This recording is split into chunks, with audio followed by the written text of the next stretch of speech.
Questa è mammina. E questo è papino.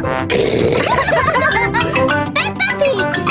Voglio faticazzo un bamingollo. Peppa, George e Susie Pecora hanno dormito a casa di Rebecca Coniglio. Oggi viene mia sorella. Non ho capito, meglio che me ne vado proprio. Sono qua sempre un solito burdello, mia sorella. Sempre già fai sta porta. Perché sai stato bollo essere andato? Perché ogni volta che viene mia sorella si dà per malata e va a finire che devo andare a faticare io al posto suo. E invece sta meglio di noi. Adican? Salve!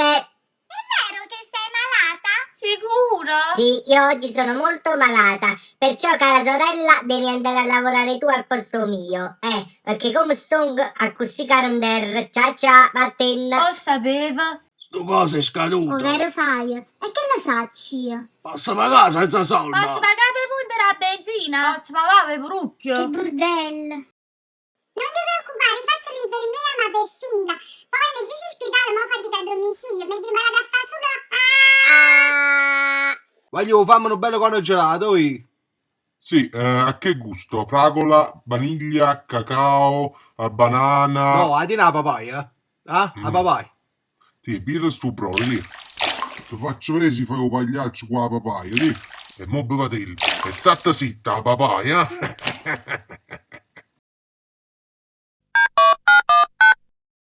Pronto, con chi parlo? Ah, con chi parlo? Ne ci capì. Sono la pecora, mi potete venire a pigliare? Ci rimasta per. Ah, ho capito, non è quello il problema. Scusate, devo fare un intervento, io arrotondo, capite? Se porto il CSTP, come arriva a fine mese? No, scusate un po', che burdello. Guidare un autobus è alquanto difficile. Vendere gelati è alquanto difficile. Stare alla cassa di un supermercato è alquanto difficile. A fare la finta malata invece si parea.